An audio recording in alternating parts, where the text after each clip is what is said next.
अस्सलाम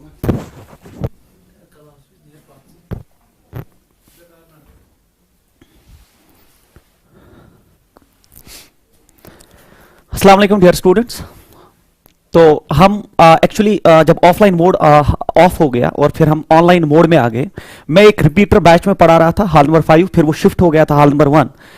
हमने वहां तक करंट इलेक्ट्रिसिटी में मिलमैन थॉर्म स्टार्ट किया था और फिर उसी दिन ऑफ हो गया। तो I will continue with Millman theorem and then हम इसमें देखेंगे जो पेंडिंग टॉपिक्स है आपके, वो हम इसमें फिनिश करेंगे। तो आज मैं फिर से मिलमैन थॉर्म से स्टार्ट करने जा रहा हूं। मिलमैन थॉर्म,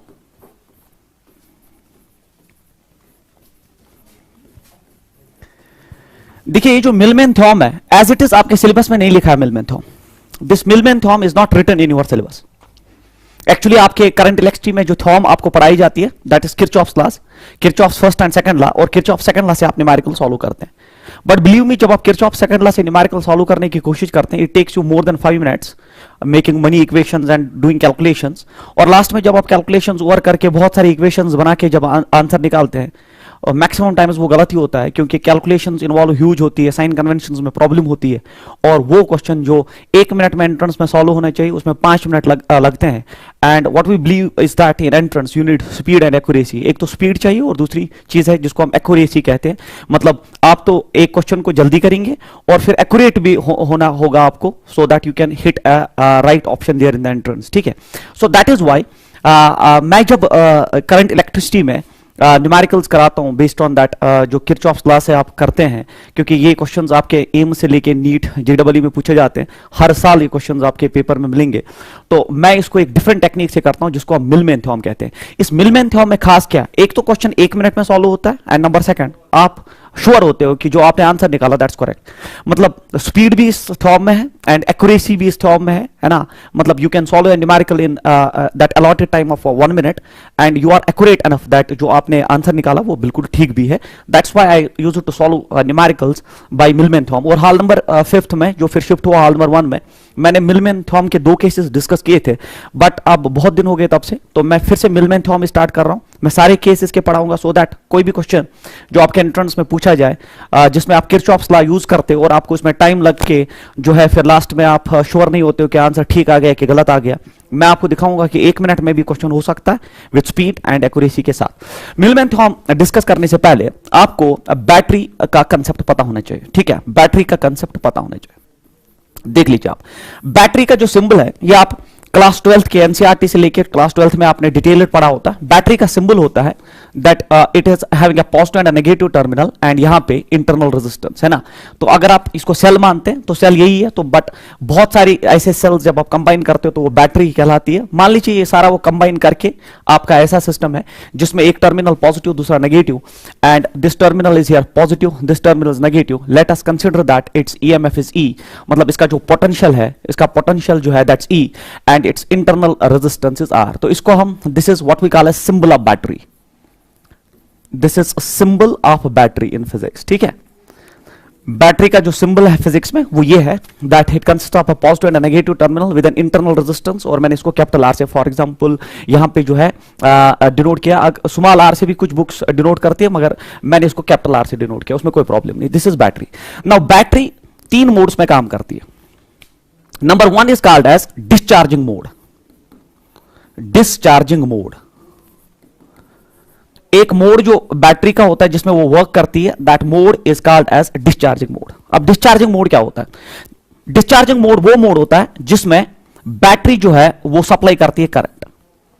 मतलब this is a positive terminal, this is negative terminal and this is internal resistance. और बैटरी से ही जब पॉजिटिव टर्मिनल से करंट बाहर आती है, इस मोड को हम discharging mode of the battery कहते हैं। मतलब बैटरी पंप करती है सर्किट में current, we call this as discharging mode. जब पॉजिटिव टर्मिनल से करंट बाहर आती है और ये फिर सर्किट में चली जाती है, इस मोड को हम डिस्चार्जिंग मोड कहते हैं।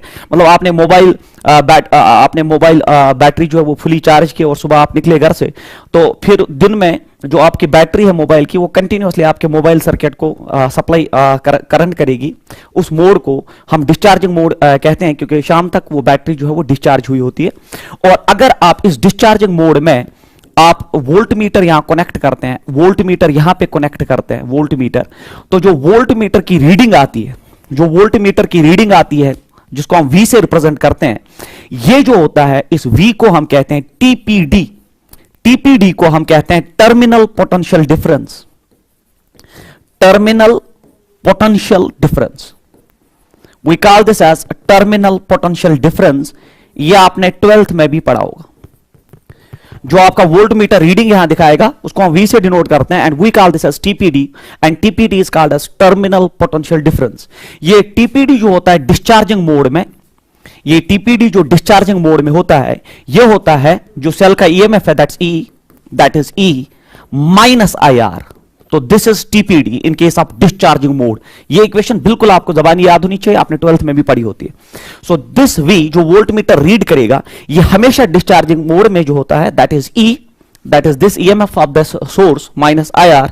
IR is the drop in the internal resistance, so this is called as TPD। तो in case of a discharging mode of a battery, जब सोर्स ही करंट पंप करता है सर्किट में, तो इसको हम डिस्चार्जिंग मोड कहते हैं। और इसमें अगर आप दो टर्मिनल्स के बीच में वोल्ट मीटर कनेक्ट करेंगे, तो वो वोल्ट मीटर जो रीडिंग दिखाता है उसको V से डिनोट करते हैं, उसको TPD कहते हैं। TPD को हम टर्मिनल पोटेंशियल डिफरेंस, मतलब जो टर्मिनल्स में पोटेंशियल आपको विजिबल होगा वो होगा हमेशा E माइनस IR। IR वो ड्रॉप होता है जो इंटरनल रेजिस्टेंस के अंदर होता है। उसके बाद so this is called as discharging mode. Then second mode is called as charging mode. फिर जब आप बैटरी आपकी डिस्चार्ज हुई तो शाम को आप फिर चार्जिंग पे लगा देते हो, तो सेकंड मोड जो होता है बैटरी का, that's called as charging mode. Sir what is charging mode? Charging mode होता है कि आपका ये सोर्स है with internal resistance here, and अब this is plus minus terminal और इसका EMF E। चार्जिंग मोड में आप यहीं से करंट पंप करते हो, बैटरी में यहीं से करंट पंप करते हो। डिस्चार्जिंग मोड में सोर्स ही पंप करता था सर्किट में करंट। चार्जिंग मोड में आप यहीं से, आपने शाम को मोबाइल जो चार्जिंग पे लगा दिया, करंट यहीं से आप सोर्स में भेज रहे हो, इसको हम चार्जिंग मोड कहते हैं। और चार्जिंग मोड में अगर आप वोल्ट मीटर यहां कनेक्ट करोगे, जो वोल्ट मीटर रीडिंग दिखाएगा that's again TPD, and in this case that will be E plus IR। E plus IR। तो डिस्चार्जिंग मोड में क्या होता है? E minus IR, and charging mode में होता है E प्लस IR। तो मैंने आपको क्लासरूम में भी पढ़ा है कन्वेंशंस के प्लस क्यों आएगा यहां पे, तो वो डिस्कशन तो हमने ऑलरेडी किया है। फिलहाल डिस्चार्जिंग मोड में ये होता है E माइनस IR, और चार्जिंग मोड में होता है E प्लस IR। तीसरा होता है cut off mode. Third is called as cut off mode. Third mode is called as cut off mode of battery. Cut off mode में आपका जो सोर्स होता है दैट इज ओपन, मतलब ना सर्किट में करंट अंदर जाती है ना सर्किट से करंट बाहर आती है, मतलब the current here is zero. When current here is zero we call this as cut off mode. आपने सर्किट जो है क्लोज ही नहीं किया, इट इज ओपन सर्किट, तो इसमें करंट ही फ्लो नहीं होगी। और अगर उस केस में अगर आप वोल्ट मीटर यहां कनेक्ट करोगे, तो वोल्ट मीटर जो आपको रीडिंग देगा वो डायरेक्टली E के बराबर होगा, तो बैटरी में 3 मोड्स होते हैं। First is called as discharging mode. पहले बैटरी का सिंबल ये होता है, this is the symbol of a battery. फिर इसके बैटरी के 3 मोड्स ऑफ ऑपरेशन होते हैं। Number first is called as discharging mode. Discharging mode में सोर्स पंप करता है सर्किट में करंट, और जब ये सर्किट में पंप करता है करंट, अगर आप इन दो टर्मिनल्स के बीच में वोल्ट मीटर कनेक्ट करेंगे, तो जो ये रीडिंग दिखाएगा उसको हम TPD कहते हैं, टर्मिनल पोटेंशियल डिफरेंस, और न्यूमेरिकली होता है E minus IR। Numerically it's E minus IR discharging mode में। अगर आप चार्जिंग मोड में चले जाते, चार्जिंग मोड में आपने शाम को मोबाइल फोन जो है चार्जिंग पे लगा दिया, तो सर्किट से यहीं से आप सोर्स में पंप करते हो करंट, तो we call that is charging mode. तो एरो शोज दैट करंट जो है वो सोर्स में ही जा रही है। अगर आप इस केस में वोल्ट मीटर यहां कनेक्ट करोगे, तो जो आपका TPD होगा वो होगा E प्लस IR। तो चार्जिंग मोड में ये होता है दैट TPD। और कट ऑफ मोड वो मोड होता है जिसमें सर्किट जो है ओपन है, करंट फ्लो होती ही नहीं है। जब करंट फ्लो होती ही नहीं है तो ना ही ड्रॉप ना ही कुछ, तो V जो है वो डायरेक्टली EMF के बराबर है। तो we call this as what we call as cut off mode of the circuit. तो बैटरी के ये 3 मोड्स होते हैं वर्किंग के, जिसमें आपके साथ मैंने discharging mode, number second charging mode, and then cut off mode. अब एक्चुअली जो हमारा टॉपिक है that is Millman theorem. Millman theorem वो थ्योरम है जो आपको मिलमैन थ्योरम जो है, मिलमैन थ्योरम जो है it's a very big concept in physics, in current electricity particularly, जिससे आप न्यूमेरिकल जो है एक मिनिमम टाइम में भी सॉल्व करेंगे, and number second with accuracy, that is what you mean by entrance, है ना, you have to solve numerical in minimum period of time with accuracy, मतलब finally you should be sure that what you have calculated is correct, so that you can hit the right option there in that OMR sheet. तो उसके लिए ये theorem best है, और ये theorem आप use कर सकते हो हर जगह जहां पे आपको किरचॉफ्स लॉ यूज करना पड़ता है, और जिसमें कैलकुलेशंस लेंथी होती है, और न्यूमेरिकली जब आप लास्ट में आंसर निकालते हो उसमें श्योर नहीं होते हो, क्योंकि उसमें मिस्टेक होने का खतरा रहता है। और मुझे लगता है हर न्यूमेरिकल को 4 से 5 मिनट में आप किरचॉफ्स लॉ से सॉल्व करते हो। In order to avoid that we have a theorem that's called as Millman theorem. Millman theorem में जो केसेस है, केस फर्स्ट, देखो हम कैसे इससे न्यूमेरिकल्स उड़ा सकते हैं minimum period of time. Case number first जो होता है that all batteries are with same polarity, all batteries are with same polarity. ये मैंने आर विद सेम पोलैरिटी ये क्लास में भी मैंने डिस्कस किया है, जिस बैच में मैं पढ़ा रहा था, तो उनके साथ ये पहले ही डिस्कस्ड है। मैंने फिर से यहीं से स्टार्ट किया सो दैट जो 2 केस पेंडिंग थे, तीसरा और चौथा, वो मैं आज इसमें ऐड कर दूं। फिलहाल all batteries are with same polarity, अगर सारी बैटरीज की पोलैरिटी सेम है तो क्या मतलब है उसका, सेम पोलैरिटी सारी बैटरीज का मतलब है, देख लीजिए। मान लीजिए आपका ऐसा सर्किट है, और इस पे फिर मैं न्यूमेरिकल दिखाऊंगा आपको। ऐसा सर्किट है आपके पास जिसको हम multiple loop multiple battery system कहते हैं। We call this type of system as multiple loop multiple battery system। देखिए multiple loop Kirchhoff's laws में भी आपने देखा होगा, you are having multiple loop here and you are having multiple battery system। multiple loop and multiple battery system कहते हैं इसको। मान लीजिए इस सोर्स का EMF जो है वो E1 है, रेजिस्टेंस जो है R1, इस सोर्स का EMF जो है that's E2, resistance is R2, इस सोर्स का जो EMF है that's E3 and resistance is R3। अब we call this as multiple loop multiple battery system या all batteries with the same polarity। अब सेम पोलैरिटी का क्या मतलब है, देख लीजिए आप किरचॉफ्स लॉ में आप जो है करंट फ्लो करते हैं इन द डायरेक्शन, फिर आप प्लस माइनस, ऐसा कुछ नहीं करना है। आप मान लीजिए इस जंक्शन से करंट्स फ्लो हुई, तो यहां की तरफ जो करंट फ्लो हुई दैट्स I1, यहां की तरफ जो करंट फ्लो हुई दैट्स I2, और यहां की तरफ जो फिर करंट फ्लो हुई दैट करंट इज I3। तो मान लीजिए इस जंक्शन से जो करंट्स फ्लो हुई that is I1, I2 and I3 arrows मैंने दिखा दिए। मतलब आपने इस जंक्शन को पकड़ के, किसी भी जंक्शन को पकड़ लीजिए, फिलहाल हमने इस जंक्शन को पकड़ के मान लीजिए यहां से करंट I1 जा रही है, यहां से I2 जा रही है, और यहां से I3 जा रही है। नाउ टेल मी, इस करंट का जो डायरेक्शन है और जो बैटरी जो सोर्स है उसका पॉजिटिव टर्मिनल अगर वो करंट भेज दे सर्किट में तो उसका डायरेक्शन भी सेम है, क्योंकि ये बैटरी भी अपना करंट इसी डायरेक्शन में भेजेगा। क्योंकि बैटरी का जो डायरेक्शन ऑफ करंट का सेंस जो है वो आपका जो आपने जो सर्किट में करंट मान लिया वो सेम डायरेक्शन में है, तो इसको हम बोलते हैं सेम पोलैरिटी, मतलब पॉजिटिव पोलैरिटी। मतलब जो बैटरी का सेंस ऑफ करंट देने का तरीका है और जो आपने करंट सर्किट में ले लिया उनका डायरेक्शन सेम है, तो इसको बोलते हैं हम सेम पोलैरिटी। इसी तरह अगर आप इस सोर्स को देख लीजिए, करंट का डायरेक्शन ये है और बैटरी जो सोर्स है जो कि पॉजिटिव टर्मिनल यहां से, तो ये अपना करंट यहीं से देगा, तो it is way having that positive polarity. इसी तरह अगर आप तीसरी ब्रांच में देखेंगे, जो करंट का डायरेक्शन है और बैटरी का जो पॉजिटिव टर्मिनल है, पॉजिटिव टर्मिनल से ही बैटरी से करंट निकलती है, तो वो फिर से प्लस ही है। तो इसी का मतलब होता है कि all batteries are with same polarity, सारी बैटरीज सेम पोलैरिटी के साथ है। सेम पोलैरिटी कैसे चेक करते हैं आप, जो आपने डायरेक्शन, आपने जंक्शन से करंट भेज दी तीनों ब्रांचेस में, फिर आपका जो डायरेक्शन ऑफ करंट है, अगर सोर्स का डायरेक्शन ऑफ करंट भी वही है तो इसको हम सेम पोलैरिटी कहते हैं। जो पॉजिटिव टर्मिनल है वहीं से तो करंट निकलती है, वो डायरेक्शन और जो आपने डायरेक्शन एज्यूम किया था वो सेम है, तो पॉजिटिव पोलैरिटी। ये डायरेक्शन और जो सर्किट में आपने करंट भेज दी इस आरएम में वो सेम है, तो पॉजिटिव पोलैरिटी। और इस ब्रांच में भी जो आपने डायरेक्शन ऑफ करंट लिया और जो पोलैरिटी ऑफ द बैटरी के हिसाब से करंट जाएगी वो सेम डायरेक्शन में, इसको पॉजिटिव पोलैरिटी कहते हैं।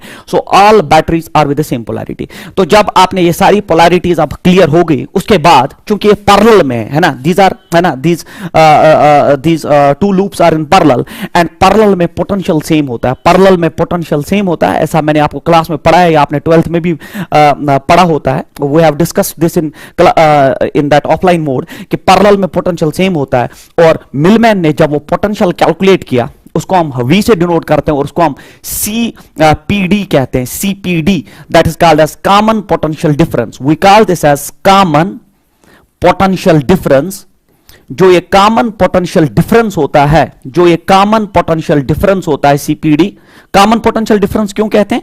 क्योंकि पैरेलल में इस लूप का पोटेंशियल सेम होगा, हम इसको वी से डिनोट करते हैं, इसको सीपीडी लिखते हैं, कॉमन पोटेंशियल डिफरेंस एज पर मिलमैन। तो ये फिर डेरिवेशन का पार्ट है जो हमें बिल्कुल यूज नहीं करना। एज पर Millman that common potential difference होता है बराबर summation of E by R divided by that summation of 1 by R. खेल खत्म। तो this is how to calculate that common potential difference. यह है तरीका कॉमन पोटेंशियल डिफरेंस कैलकुलेट करने का। That is summation sum of E by R. E होता है मतलब that EMF by resistance and then whole divided by summation of 1 by R. Sir अगर हम यहां पे इसको यूज करें तो कैसे लिखे? मतलब इस सर्किट का अगर हमें सीपीडी निकालना है तो कैसे लिखे? देखिए we that's common potential difference, इस पूरे सर्किट क्या होगा? Summation of E by R. Summation of E by R हो गया, देख लीजिए प्लस है तो E by R means E1 by R1, पहले सोर्स का E1 बाय R1, फिर प्लस तो प्लस ही आएगा, समेशन में ऐड तो ये पॉजिटिव होने की वजह से ये प्लस आ गया, then it is E2 by R2, then plus क्योंकि तीसरा भी प्लस ही है, then it is E3 by R3, then whole divided by summation of 1 by R। अब समेशन ऑफ 1 बाय R हो गया 1 by R1 plus 1 by R2 plus 1 by R3। Resistance में कोई प्रॉब्लम नहीं है, रेजिस्टेंसेस हमेशा ऐड होती है। So this is how we calculate CPD. बिल्कुल कोई डायरेक्शन सिस्टम नहीं, कोई कन्वेंशन फॉलो नहीं करना है। इसमें एक ही चीज है कि आप किसी जंक्शन को पकड़ के करंट्स भेज दो, फिर सोर्स का जो सेंस है करंट का, अगर वो और आपका जो डायरेक्शन जो आपने एज्यूम किया वो सेम डायरेक्शन में तो आप पॉजिटिव लीजिए, अगर वो अपोजिट में है तो आप नेगेटिव लीजिए। फिलहाल इस सोर्स का जो सेंस ऑफ करंट भेजने का तो जो डायरेक्शन है, जो आपका एज्यूम्ड डायरेक्शन है वो सेम है पॉजिटिव, इसमें भी ऐसा है पॉजिटिव, इसमें भी पॉजिटिव। तो this is how we calculate CPD. मतलब इस सिस्टम का जो कॉमन पोटेंशियल डिफरेंस है, चूंकि पैरेलल में पोटेंशियल सेम ही होता है और वो कॉमन पोटेंशियल डिफरेंस हम सीपीडी से डिनोट करते हैं, that is numerically summation of E by R divided by summation of 1 by R. Summation of E by R हो गया E1 by R1 plus E2 by R2 plus E3 by R3 divide by 1 by R1 plus 1 by R2 plus 1 by R3। फिलहाल मैं सिखा रहा हूं आपको, जब numerical में आप यूज करेंगे तो बिल्कुल एक ही मिनट में आप सॉल्व करेंगे। फिलहाल मैं आपको सिखा रहा हूं कि सीपीडी में आप कॉमन पोटेंशियल डिफरेंस कैसे निकाल। सर जैसे हमें सीपीडी में कॉमन पोटेंशियल डिफरेंस अब इसका पता चला, अब हमें I1 निकालना, इस ब्रांच में करंट निकालना। आप देख लीजिए एम्स से लेके नीट से लेके JEE तक हर साल इसमें एक या दो क्वेश्चन आपके पेपर में होते हैं। वो आपको बोलता है इस ब्रांच में करंट कितनी है, वो निकाल के दो I1, फिर I2 भी निकाल के दो, फिर I3 भी निकाल के दो। अब करंट कैसे निकालोगे आप? For that I will add a slide. आप देख लो अब करंट निकालने का तरीका। Since our battery is in discharging mode, हमारी बैटरी जो है हमने डिस्चार्जिंग मोड में ही माना होता है, हम पंप नहीं कर रहे हैं, हम डिस्चार्जिंग मोड में। और डिस्चार्जिंग मोड में आपको पता है V होता है बराबर E minus IR। V is equal E minus IR, क्योंकि डिस्चार्जिंग मोड में मैंने अभी आपको स्टार्ट में ही पढ़ाया बैटरी में V is equal E minus IR। तो उस हिसाब से मुझे I निकालना है, तो IR इधर आ जाएगा तो प्लस हो जाएगा, IR is equal E minus V हो जाएगा।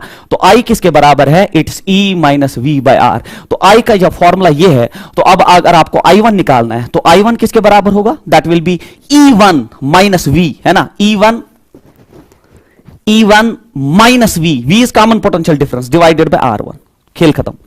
आपको I1 निकालना है बच्चों, देख लीजिए, आपको I1 निकालना है, आपको I1 निकालना है तो E1 minus V that is CPD divided by R1।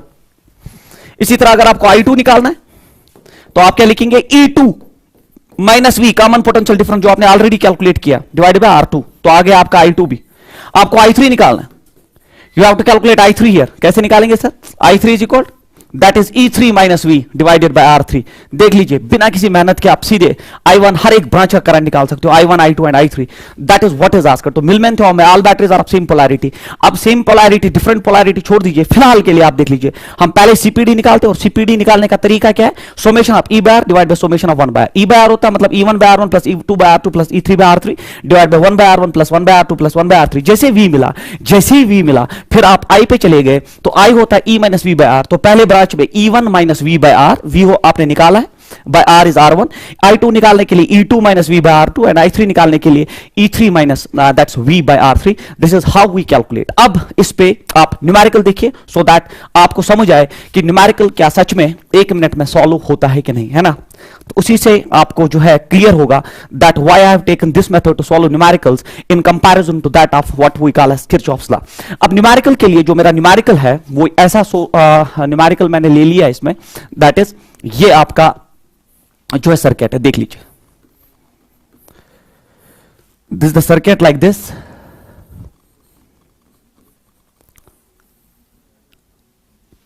देखिए ये जंक्शन मान लीजिए, it's 10 volt source here, 10 ohm resistance. It's 20 volt source here, 20 ohm resistance. It is 40 volt source here and 20 ohm resistance. ये हमारा है. तो आपको क्या निकालना है इसमें? आपको इसमें निकाल के देना है हर ब्रांच में करंट, मतलब I1, I2 एंड I3. वो आपसे यही तो पूछ सकता है कि इस ब्रांच में करंट क्या है, इस ब्रांच में करंट क्या है, इस ब्रांच में करंट क्या है. सो अगेन अगर आप देखेंगे, पहले आप पोलैरिटीज एस्टैब्लिश करिए. तो तरीका जो है मैंने आपको दिखा दिया है कैसे आप इसमें यूज करते हैं. देख लीजिए, आप मान लीजिए आपने ये जंक्शन पकड़ लिया. जैसे आपने जंक्शन पकड़ लिया, मान लीजिए इस ब्रांच से जो करंट आपने फ्लो कराई दैट्स I1, इस ब्रांच से जो करंट फ्लो कराई आपने दैट्स I2, और इस ब्रांच से जो आपने करंट फ्लो कराई दैट इज I3. तो ये तीन करंट्स इस जंक्शन से फ्लो हुई. अब आप सेंस देख लीजिए आपका बैटरी का जो पॉजिटिव टर्मिनल है वो भी तो करंट इसी डायरेक्शन में भेजेगा. अगर वो इसी डायरेक्शन में भेजेगा तो आपका पॉजिटिव पोलैरिटी है.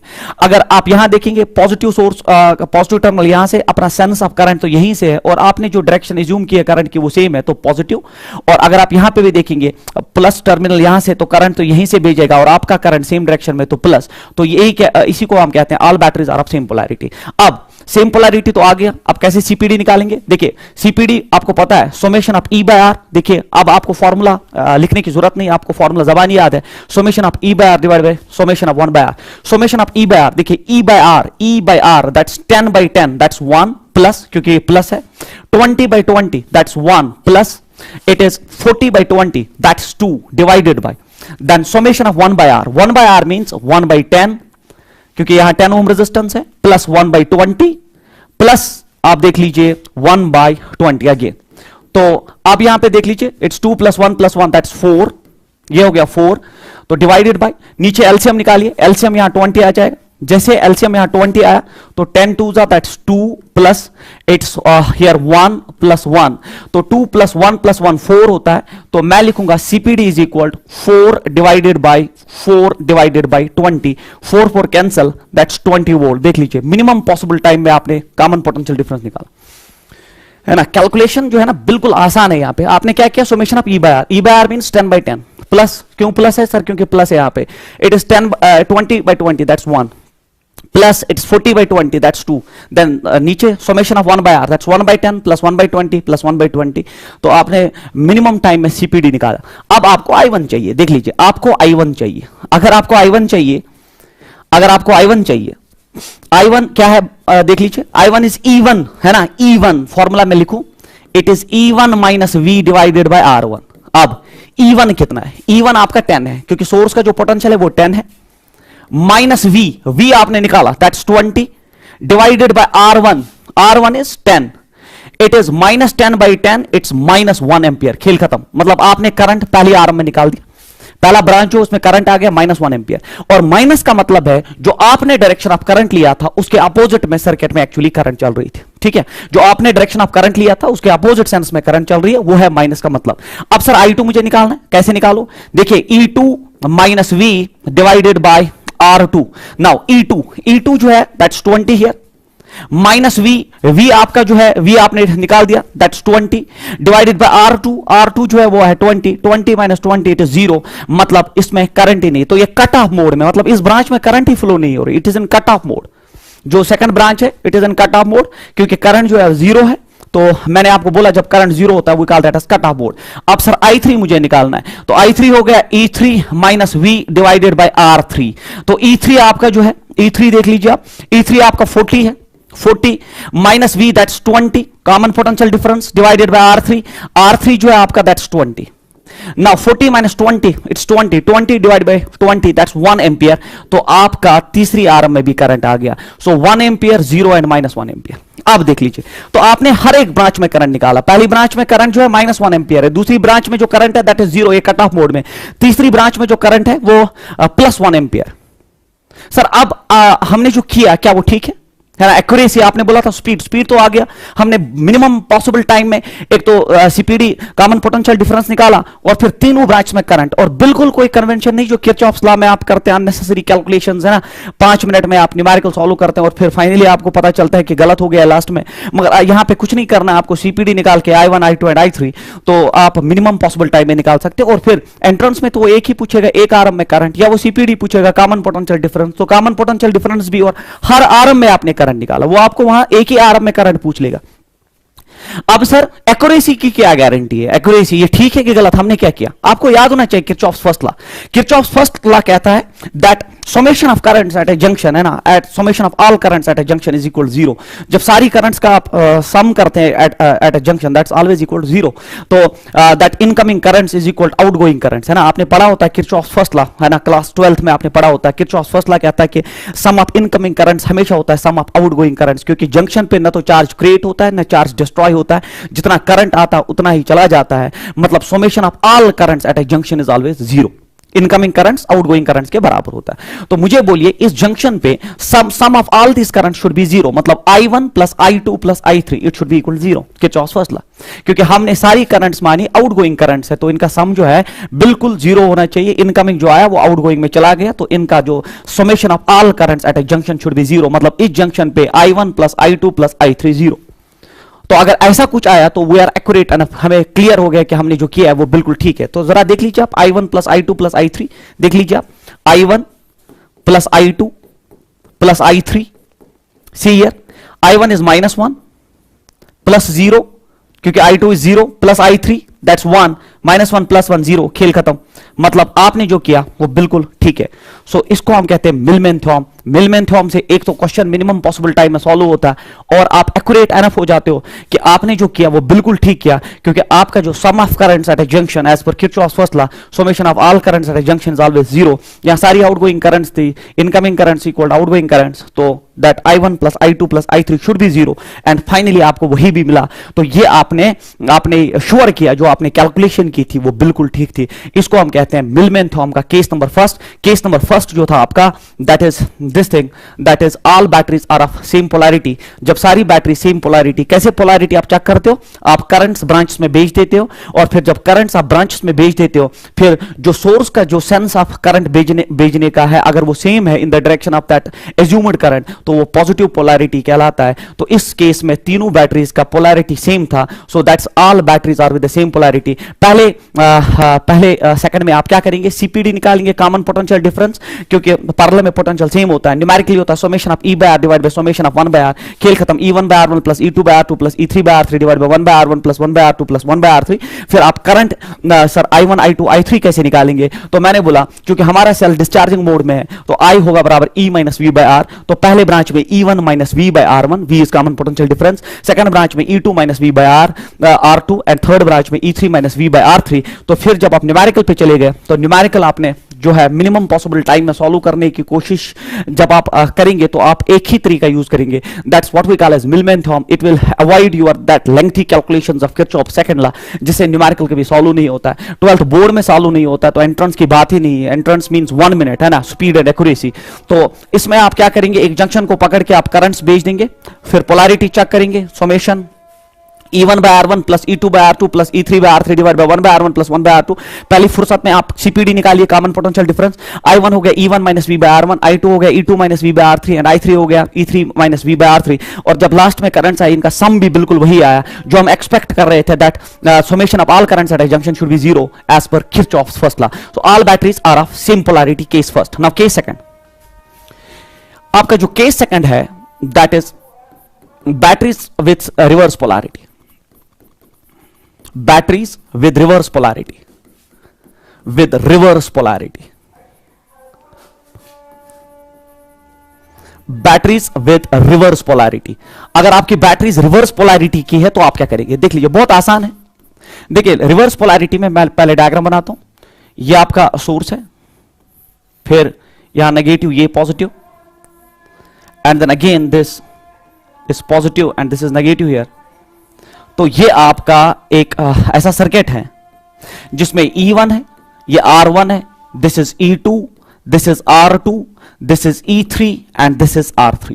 नाउ देख लीजिए, आप मान लीजिए आपने ये जंक्शन पकड़ लिया, जैसे आपने ये जंक्शन पकड़ लिया तो यहां से जो करंट जा रही है दैट्स I1, यहां से जो करंट जा रही है दैट्स I2, और यहां से जो करंट जा रही है I3।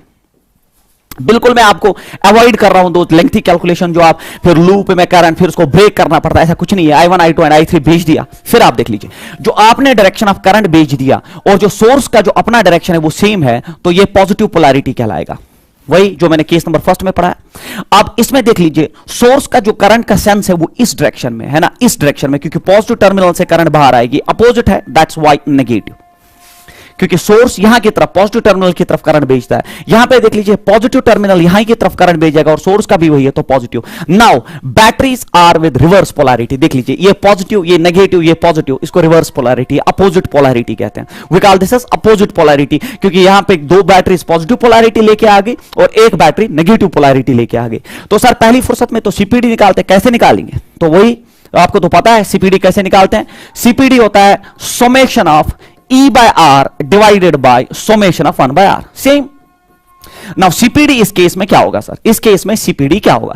इस केस में सीपीडी होगा, देख लीजिए पहला तो प्लस है तो मैं लिखूंगा E1 by R1, बिल्कुल सेम प्रोसीजर। अब प्लस, मगर यहां चूंकि माइनस है वो माइनस यहां पे आ जाएगा, क्योंकि जो दूसरी बैटरी है वो अपोजिट पोलैरिटी है, तो वो माइनस यहां पे आके यहां बनेगा E2 by R2। और फिर तीसरा सोर्स जो है वो फिर से पॉजिटिव है, क्योंकि पॉजिटिव पोलैरिटी लेके E3 by R3, और रेजिस्टेंसेस में ऐसी कोई प्रॉब्लम नहीं है क्योंकि रेजिस्टेंसेस हमेशा ऐड होती है, तो 1 by R1 plus 1 by R2 plus 1 by R3, खेल खत्म। तो आपने पहली फुर्सत में सीपीडी निकाला। तो क्या फर्क है जो आपका पहला केस और दूसरा केस है कि इसमें आपने ये जो माइनस है यहां इंट्रोड्यूस करना पड़ा आपको, क्योंकि समेशन मीन सम, मगर पोलैरिटी जब आपको क्लियर हो कि इसकी पोलैरिटी नेगेटिव है तो उसको इंट्रोड्यूस करना पड़ेगा। रेजिस्टेंस में ऐसी कोई प्रॉब्लम नहीं है। फिर अगर आप I1 I2 एंड I3 निकालना चाहते हो, देखो आपको पता है generalized I is E minus V by R, मैंने पीछे पढ़ा दिया। अब आपको I1 निकालना है तो कैसे निकालोगे? I1 इज इक्वल E1, तो वो पॉजिटिव है तो E1 ही लिखोगे, माइनस सीपीडी V आपने निकाला है डिवाइडेड बाय R1, तो कोई प्रॉब्लम नहीं। जब आप I2 निकालने जाओगे तो E2, मगर that's minus E2, so this is the only difference. तो माइनस E2, फिर माइनस फॉर्मूला का, then V and then it is R2। फिर I3 निकालोगे तो उसमें भी कोई प्रॉब्लम नहीं, दैट इज E3, क्योंकि वो पॉजिटिव ही है, minus V divided by R3। So only difference here in earlier case and this case, क्या आपको ये नेगेटिव साइन यहां इनकॉर्पोरेट करना पड़ा। जब यहां पे नेगेटिव साइन आया आपने सीपीडी निकाला, और फिर जब करंट में भी जाओगे तो वहां पे E2 लिखने से पहले उसको माइनस साइन आपको इंट्रोड्यूस करना पड़ेगा, क्योंकि battery is with reverse polarity और battery is with opposite polarity. अब इस पे जो है हम एक न्यूमेरिकल सॉल्व करेंगे so that it will be much clear to you people. अब इसमें जो न्यूमेरिकल है मैं यहां पे बनाता हूं।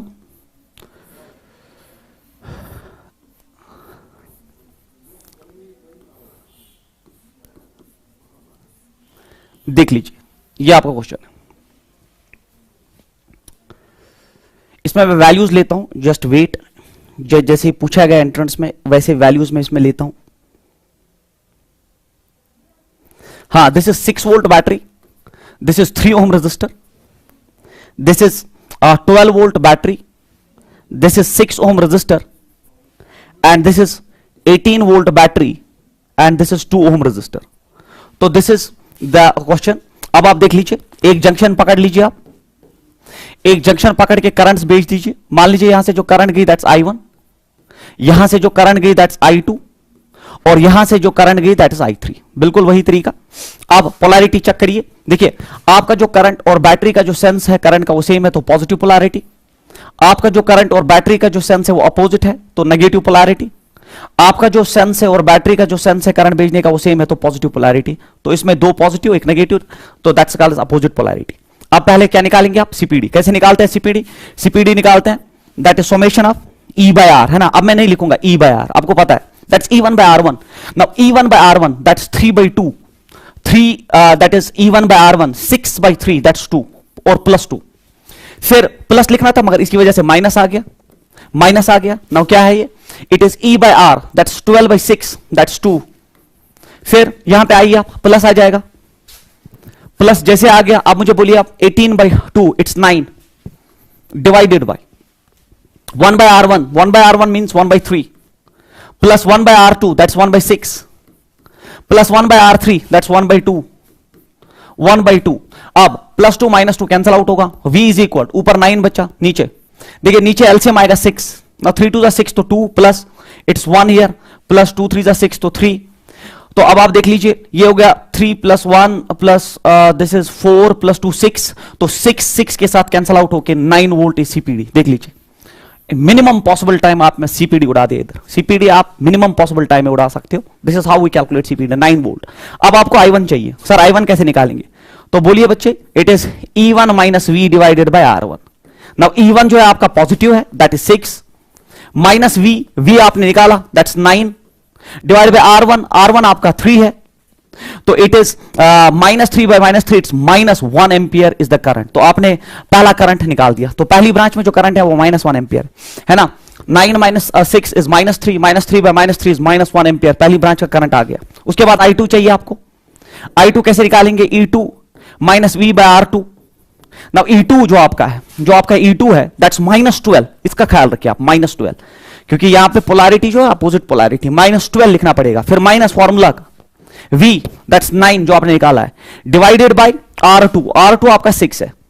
नाउ ये हो गया माइनस माइनस प्लस, तो माइनस आ जाएगा, ये माइनस आ गया, that's 12 + 9 that is 21/6, 21/6 ampere, 21/6 ampere. 3 2 6 3 7 सो अगर इसको आप ऐसे करेंगे 3 7 21, 3 2 6, ये बनेगा -7/2, -7/2 मतलब I2 जो आपका आ जाएगा दैट इज -3.5 एम्पियर का करंट। और माइनस जैसे आता है करंट में, अगर आपसे कोई पूछे माइनस क्यों आ रहा है आपका, -1 -3.5, इसका मतलब जो आपने एज्यूम किया था डायरेक्शन ऑफ करंट उसके अपोजिट डायरेक्शन में सर्किट में करंट चल रही है। मतलब आपने ये एज्यूम किया था I1, एक्चुअली करंट I1 ऐसे चल रही है, आपने I2 ये एज्यूम किया था, तो डायरेक्शन भी मिल रहा है और वैल्यू भी मिल रहा है। और फाइनली आपको I3 चाहिए। I3 क्या हो गया? E3 - V by R3। Now I3 is equal E3 आपका 18 प्लस और माइनस फिर common potential difference V that's 9 divide by 2, it is I3 is equal, it is 18 - 9 that's 9/2, 9/2 होता है प्लस 4.5 एम्पियर। तो आपके पास I3 भी आ गया। फिर से आप देख लीजिए, क्या सर हमने जो करंट्स निकाली वो ठीक है, एक्यूरेसी क्या 100% है, हमने जो किया वो ठीक है कि गलत है? देख लीजिए, summation of all these 3 currents that's I1 + I2 + I3 as पर Kirchhoff's first law should be equal 0, क्योंकि यह सारी आउटगोइंग करंट्स है तो इनका सम जो है वो बिल्कुल 0 के बराबर होना चाहिए। तो हम चेक करेंगे, देख लीजिए आपका I1 और आपका I2 जो है दोनों माइनस और माइनस है, तो माइनस और माइनस प्लस हो जाएगा, 3.5 + 1 इट्स 4.5 दैट्स -4.5, और आपका I3 जो है +4.5, -4.5 + 4.5 0, you are 100% correct.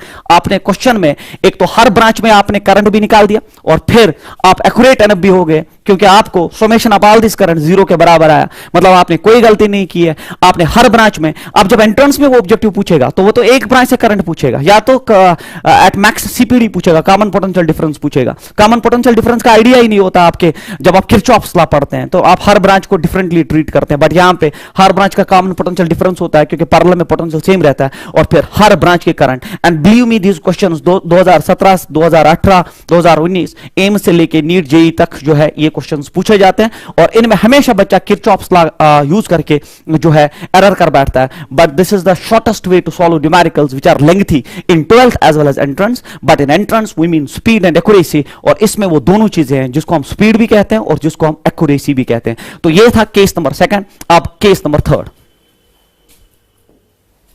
Case number 3 जो आपका है, case number 3 that is branch with no battery. No battery, अब ऐसी ब्रांच है जिसमें बैटरी नहीं, ब्रांच विथ नो बैटरी, मतलब you are having a branch and that branch is not having any battery. ठीक है, ब्रांच विथ नो बैटरी क्या मतलब है उसका? मान लीजिए ये आपका एक ब्रांच है, ये दूसरा है, फिर ये तीसरा है, मगर इस ब्रांच में सिर्फ रेजिस्टेंस है, बैटरी है ही नहीं। तो ये हो गया E1, ये हो गया R1, ये हो गया आपका E2, ये हो गया आपका R2, तो ये हो गया आपका R3, मगर E3 जो है दैट इज 0। तो मैं यहां पे लिख दूं E3 जो है वो 0, that is branch is not having any battery. तो थर्ड केसेस, अगर ऐसा कोई ब्रांच है जिसमें बैटरी नहीं है तो उसको हम कहते हैं, ये वाला केस जो है जो ऑफलाइन मोड में हमने छोड़ दिया था, वो दो केसेस हमने ऑफलाइन मोड में भी डिस्कस किए थे। ये तीसरा केस था जो इसमें मैं ऐड करूं, और फिर इसका फोर्थ केस है that is branch with no resistance. तो this is branch with no battery. फिर से क्या करेंगे इसमें, आप देख लीजिए, जंक्शन पकड़ के करंट भेज दीजिए। जंक्शन अब तो पता है आपको, अब आप इसमें बिल्कुल एक्सपर्ट हो गए, दैट्स I1। सर इस ब्रांच में करंट क्या है, दैट्स I2। इस ब्रांच में सर करंट क्या है, दैट्स I3। मान लीजिए आप। फिर पोलैरिटी हम चेक करते हैं सर। देखिए हमारी जो करंट है और जो सोर्स का नेचर है करंट भेजने का वो भी सेम है, तो इट्स प्लस, पॉजिटिव पोलैरिटी। जो हमारा करंट इस ब्रांच में है और जो सोर्स का जो डायरेक्शन ऑफ करंट है वो अपोजिट है, तो नेगेटिव पोलैरिटी। तो इस ब्रांच में तो सोर्स ही नहीं है, तो पॉजिटिव नेगेटिव का तो सवाल ही पैदा नहीं होता। अब चलिए सर सीपीडी कैसे निकालेंगे। सीपीडी होता है summation of E by R divided by summation of 1 by R, है ना, फॉर्मूला तो यही है। अब सीपीडी इस केस में क्या होगा sir, summation of E by R। Now it's E1 by R1 positive, E1 by R1 plus इस प्लस, तो यहां पर नेगेटिव है तो माइनस आ जाएगा, है ना। प्लस तो लिखते हैं हम, बट इस माइनस की वजह से माइनस लिखना पड़ेगा। अब यहां प्लस भी हो सकता है माइनस भी हो सकता है, वो आगे आपको पॉजिटिव और opposite polarity, same polarity, clear है आप। अब यहां नेगेटिव तो नेगेटिव लिख दीजिए वहां पे, it is E2 by R2, E2 by R2। फिर E3, now what is E3 है, दैट इज 0, तो मैं लिखूं, और मैं लिखूं यहां plus, that is 0 by R3, तो लिखने की जरूरत भी नहीं थी, divided by 1 by R1, then plus 1 by R2, then plus 1 by R3। Now tell me one thing, अब तो आसान है, देखो 0 by R3, 0 divided by anything is 0, तो I can write CPD in this case is numerically E1 by R1 minus E2 by R2 divided by, it is 1 by R1 plus 1 by R2 plus 1 by R3, खेल खत्म। ये आपने एक step में उड़ा दिया, जिसको हम CPD कहते हैं, common potential difference. This will rescue you from that of using that Kirchhoff's law by which calculations become lengthy. इसमें आप एक स्टेप पे निकाल सकते हो। जैसे आपके पास CPD आ गया, फिर करंट निकालने का तरीका आपको पता है। करंट का जनरल फॉर्मूला होता है E minus V by R। तो अब आपको I1 चाहिए, तो I1 कैसे निकालेंगे आप, देख लीजिए आप, आपको I1 चाहिए, ये पहली ब्रांच का करंट, तो इसमें E1 है, E1 CPD आपने निकाला माइनस V, और इस ब्रांच का रेजिस्टेंस है R1, तो आगे आपके पास I1। आपको I2 चाहिए, दूसरी ब्रांच का current, that is E2 minus V का CPD तो निकाल दिया, डिवाइडेड बाय दैट्स R2। और जैसे आप I3 में आ जाएंगे तो इसमें भी कोई प्रॉब्लम नहीं है, E3 दैट इज 0, E3 तो सीधे 0 है यहां पे, देन इट्स माइनस V, तो कॉमन पोटेंशियल डिफरेंस निकाला आपने, डिवाइड बाय R3, खेल खत्म। तो आपने I1 भी निकाल दिया, सॉरी आपने I1 भी निकाल दिया, आपने I2 भी निकाल दिया, और आपने I3 भी निकाल दिया। इस पे हम न्यूमेरिकल कल करेंगे केस नंबर 3 पे, ठीक है। केस नंबर 3 पे हम कल न्यूमेरिकल भी करेंगे, और फिर केस नंबर 4 मिलमैन का वो भी हम कल डिस्कस करेंगे, so that we can finish this topic. Thank you so much.